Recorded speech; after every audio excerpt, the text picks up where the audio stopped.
Después de la caída de Jerusalén, Ezequiel no habló más de los juicios de Dios sobre sus contemporáneos. Lo que hizo Ezequiel fue hablar de la redención de Israel en los últimos días. Fue como si hubiera hecho todo lo que pudo para detener la destrucción de su pueblo. Y cuando ello fue imposible y todos experimentaban el sufrimiento del cautiverio, dirigió sus corazones al futuro, a la fuente de su última esperanza. Y esa esperanza es el Señor.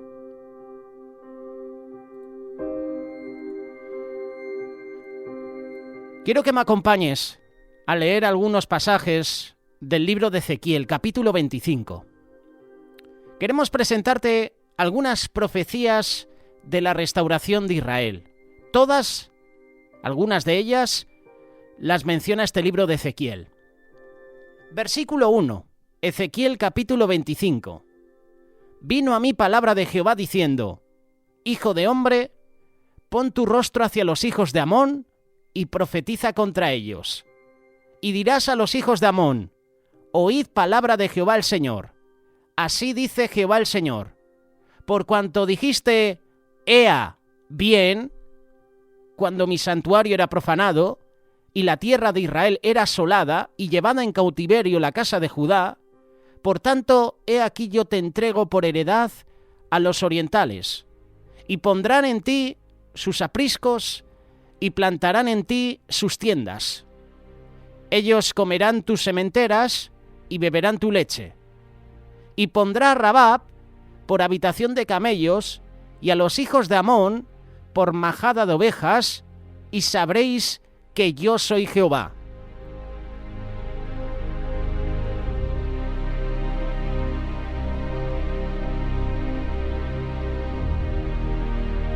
Para situarnos un poquito, Amón en la actualidad es Jordania. ¿Qué país es Moab en la actualidad? También Moab en la actualidad pertenece a Jordania. Las naciones de Amón y Moab son la descendencia de los hermanos llamados Amón y Moab. Ambos eran hijos de Lot. Si recuerdan, Lot fue el sobrino de Abraham. Y cuando Dios destruye Sodoma y Gomorra y Lot huye con sus hijas, estas dos mujeres, estas dos hijas, lo que hacen es emborrachar a su padre y como vieron que no había descendencia, se acostaron con él. De ese pecado nació Amón y Moab, que en la actualidad son dos naciones que son enemigas aférrimas de Israel.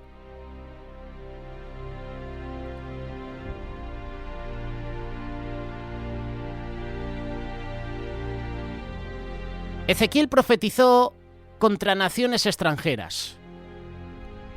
Del capítulo 25 al capítulo 32 aproximadamente, Ezequiel profetiza contra naciones extranjeras: Amón, Moab, Edom, Filistea, Tiro, Sidón y Egipto.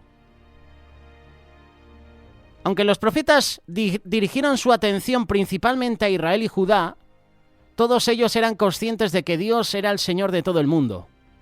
No hay nación que escape su juicio, y lo que Él condena y castiga en su propio pueblo, condena y castiga en otras naciones también.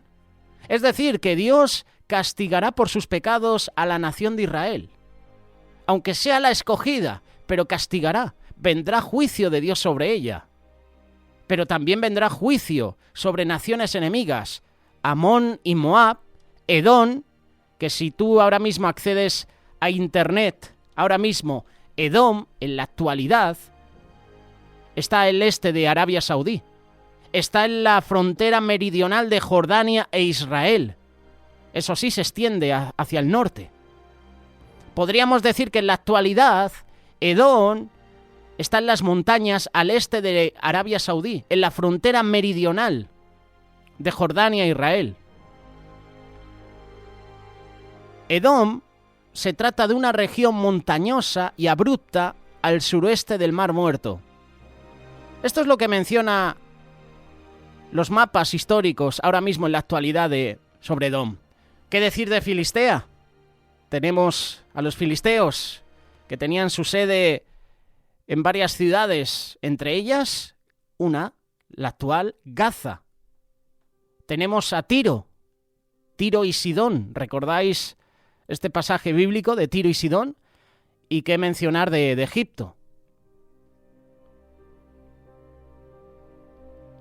Estos capítulos del libro de Ezequiel son semejantes a los que escribieron Isaías y Jeremías, en los cuales, en varios momentos de sus profecías, anunciaron declaraciones proféticas sobre ciertas naciones extranjeras que iban a recibir el castigo, el juicio de Dios.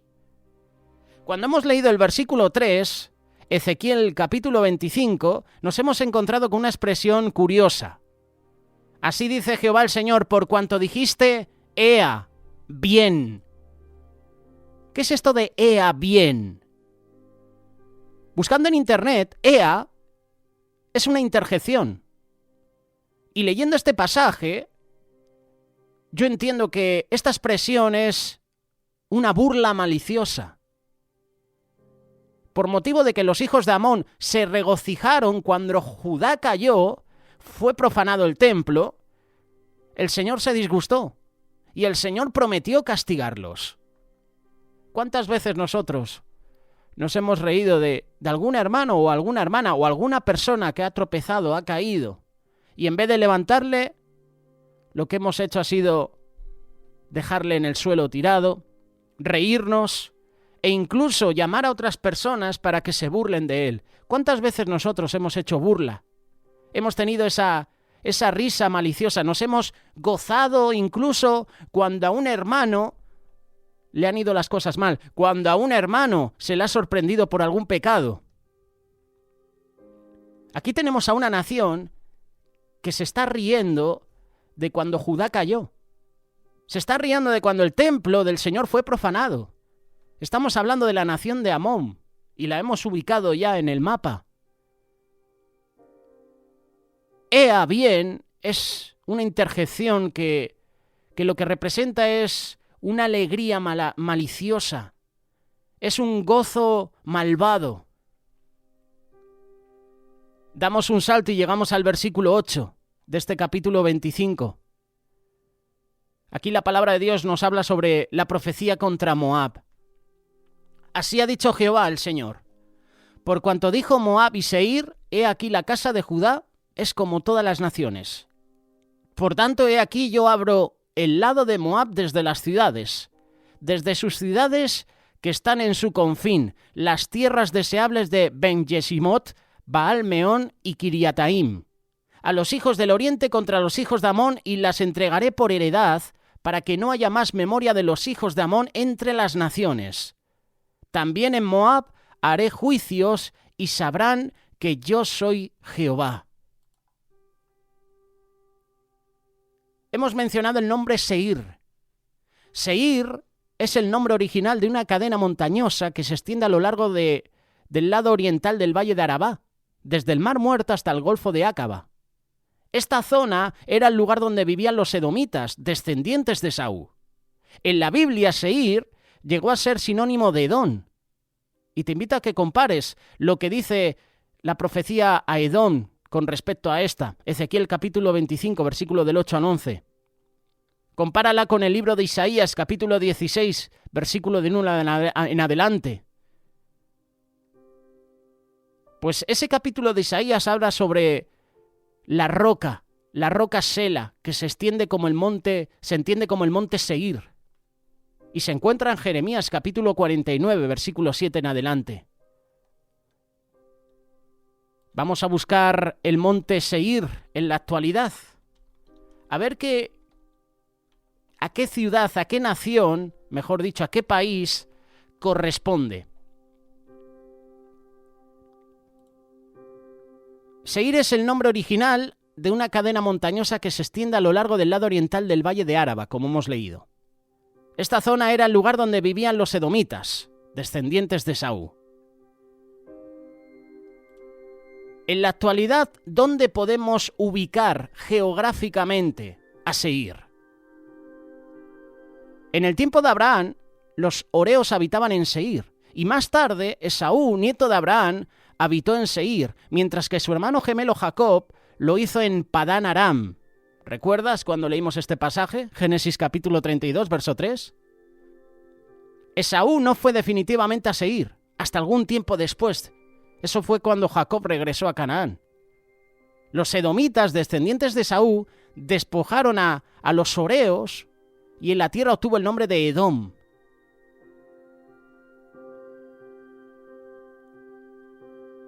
Generalmente se conoce o se reconoce el monte Seir como una cumbre que se queda a unos 15 kilómetros al oeste de Jerusalén, hacia el sur, en el pueblo de Sorosh.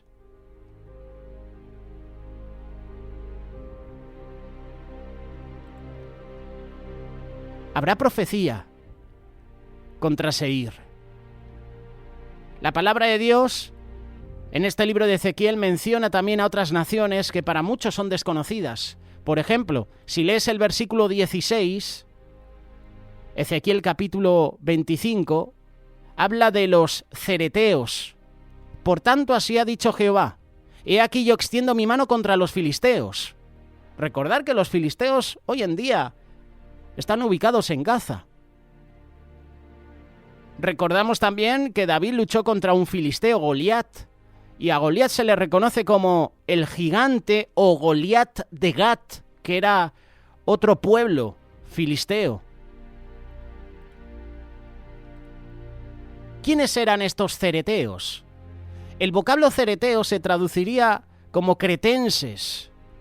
Es la rama de la gente de mar de la que los filisteos formaban parte. Los cretenses vivían al sudeste de Canaán. Pero ahora viene el cumplimiento de la profecía, y lo hace en el capítulo 26. Ningún hombre puede saber acerca de lo porvenir, porque no podéis saber de las cosas que no veis. Una y otra vez en el Antiguo Testamento podemos encontrar ejemplos que demuestran que Corior estaba equivocado. Corior es el anticristo del libro de Mormón. Los profetas anunciaron con gran detalle muchos acontecimientos futuros.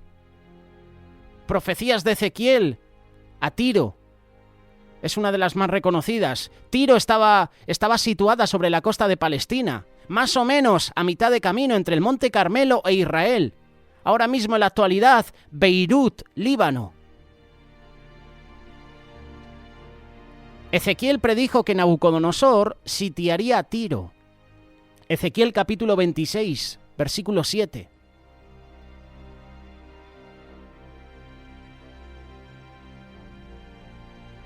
Ezequiel menciona frases muy curiosas como esta: barreré de ella hasta su polvo. Capítulo 26, verso 4. En el mismo pasaje, en el mismo versículo dice: Tiro será como una peña lisa. El versículo 5 dice lo siguiente: tendedero de redes, será el medio del mar. Y el versículo 12 y 14 dice lo siguiente: pondrán tus piedras y tu madera y tu polvo en medio de las aguas, y nunca más serás edificada. Nabucodonosor conquistó la ciudad que estaba en el continente, pero no pudo someter a toda la nación por motivo de su posición estratégica en la isla. Después de algunas décadas, Tiro recobró su riqueza, su esplendor, aunque la parte que había sido destruida en el continente no fue reconstruida. Así que esa fortificación que había en la isla llegó a ser la ciudad principal. De hecho, todavía hay restos que así lo confirman. Hoy día no hay una isla frente a Tiro, pero se examina. Hay exámenes de la región costera, las cercanías, que demuestran que hay un pequeño cabo de tierra que se proyecta hacia el mar. Por su posición, por esa brisa marina, los pescadores llegan a aquel lugar rocoso para extender allí sus redes y secarlas al sol. Y el profeta Ezequiel ciertamente probó ser un verdadero profeta de Dios. Lo que dice un profeta de Dios es verdad, es real, no lo que tenemos hoy en día, ¿verdad? El profeta estará en tal lugar, pero ya pocas profecías verídicas hay. Ezequiel fue un verdadero profeta de Dios. Y en la palabra de Dios vemos profetas que anunciaban profecías, nunca mejor dicho, contra ciertas naciones, y se han cumplido, y otras se van a cumplir. Hoy en día está de moda usar expresiones, ¿verdad?, que a lo mejor no entendemos y que se emplean en la Biblia. Pon tu rostro hacia Sidón, ¿verdad? Sidón, ciudad hermana de Tiro. Si los israelitas hubieran seguido el consejo de Moisés de destruir a todos los cananeos, Deuteronomio capítulo 7, versículo 1, o Jueces capítulo 13, Jueces capítulo 1, versículo 31, Tiro y Sidón habrían sido ciudades israelitas por espacio de 8 siglos para cuando Ezequiel vivió. Su historia habría sido muy diferente, pero no lo hicieron. El capítulo 29 de Ezequiel habla sobre Egipto. Egipto aprenderá quién es Dios. Ezequiel menciona una ciudad que se llama Sebene. Sebene estaba al sur de Egipto, en el otro extremo del Nilo. Habla de una ciudad llamada Patros, versículo 14. ¿Patros ciudad o era un nombre de importancia? Era el nombre del Alto Egipto o región sur del país.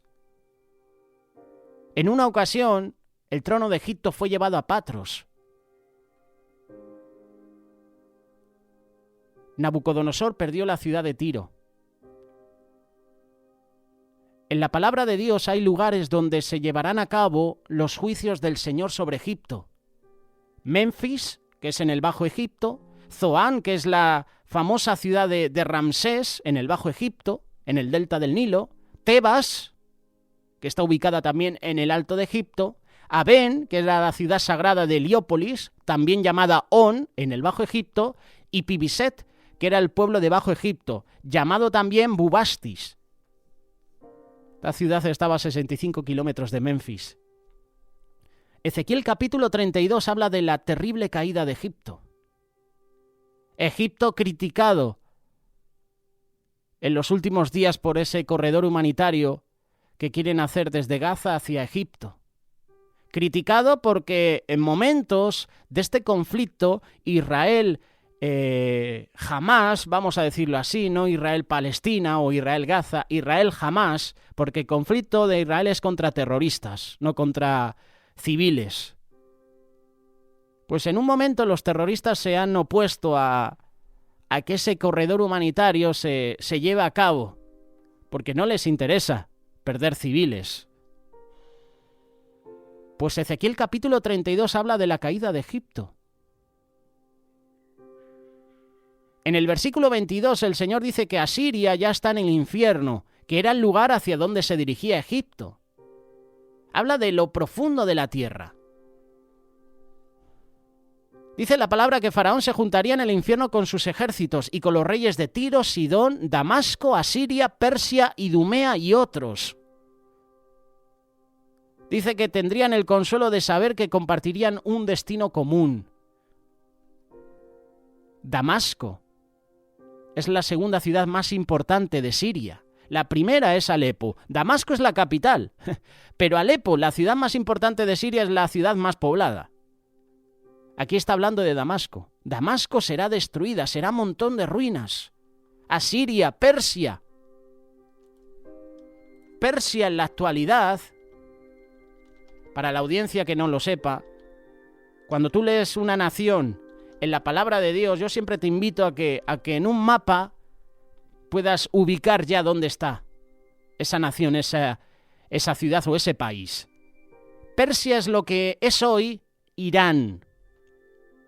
Estados Unidos, ya lo hemos visto en los medios, está ayudando a Israel porque hay un interés detrás en empezar una guerra con Irán. Estados Unidos siempre está en guerra. Curiosamente, en el mandato de Donald Trump estuvo 4 años sin entrar en una guerra. Ha sido el único presidente de los Estados Unidos que no ha enfrentado a su país con otro en guerras. Es curioso que Estados Unidos siempre está en el foco de atención. Siempre es el país, la nación, que más se beneficia de las guerras. Económicamente, Estados Unidos, siempre que hay una guerra, es el que más se beneficia.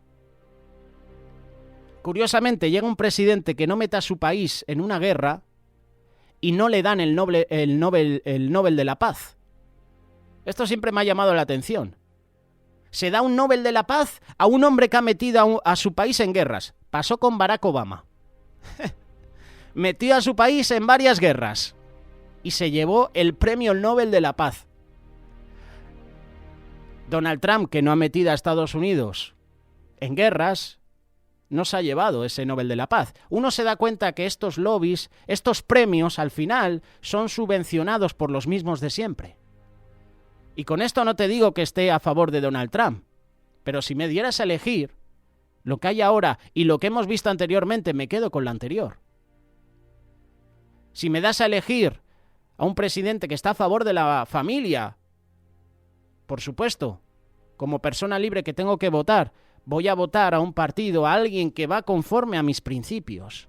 No voy a votar a alguien, como está sucediendo en las iglesias, cristianos evangélicos que votan a personas que van a favor del aborto, que van a favor de la eutanasia.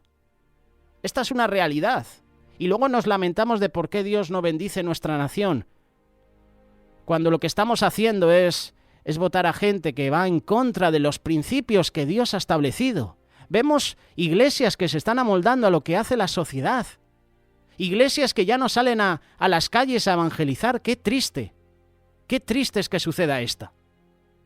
Es curioso, y esto lo leía de un pastor. Oran por la vida, pero votan por candidatos que están a favor del aborto. Estamos hablando de evangélicos, de personas que supuestamente han aceptado al Señor en su vida.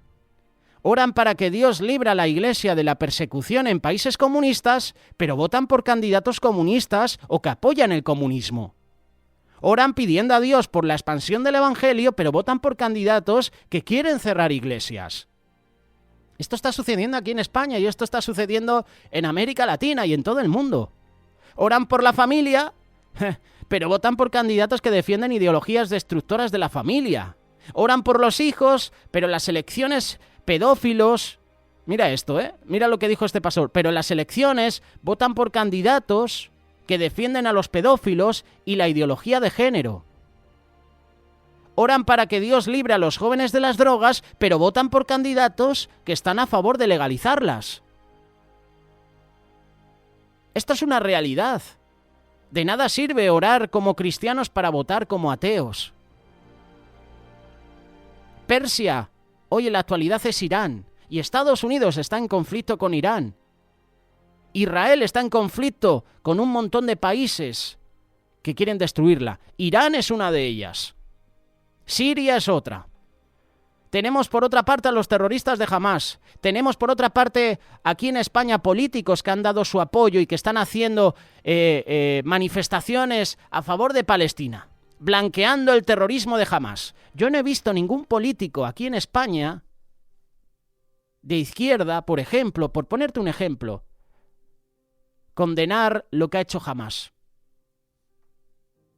No, pero es que Israel tiene que ceder su territorio a Palestina, que les pertenece.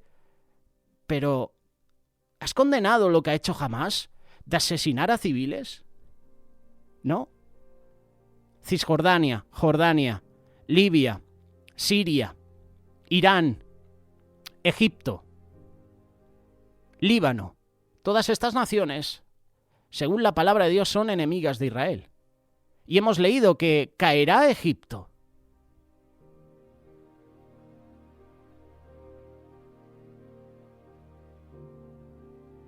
Llegará un momento en que Israel se arrepentirá y reconocerá al Mesías. No te demores en arrepentirte. Es tiempo de buscar la presencia de Dios cada día. Llegará un momento a que Israel confiese sus pecados, reconocerán al Mesías. El pecador también debe perdonar a todos los demás las ofensas cometidas en su contra. Tenemos que humillarnos ante Dios, pedir perdón. Ezequiel, en el capítulo 33, se entera de la destrucción de Jerusalén.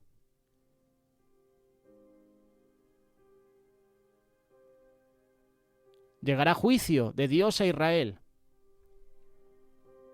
Edom será destruida. La casa de Israel será recogida en sus propias tierras.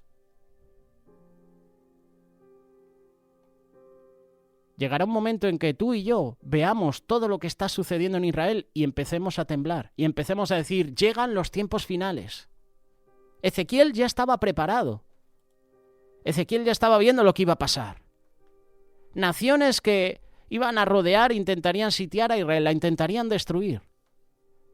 Naciones que recibirán el castigo de Dios. Pero Israel también va a recibir el castigo de Dios. Israel será restaurada en un futuro, por supuesto, pero Dios tiene que castigarla por todos sus pecados. No quiero hablarte de Tel Aviv, que está en Israel, pero Tel Aviv ahora mismo es la actual Sodoma y Gomorra.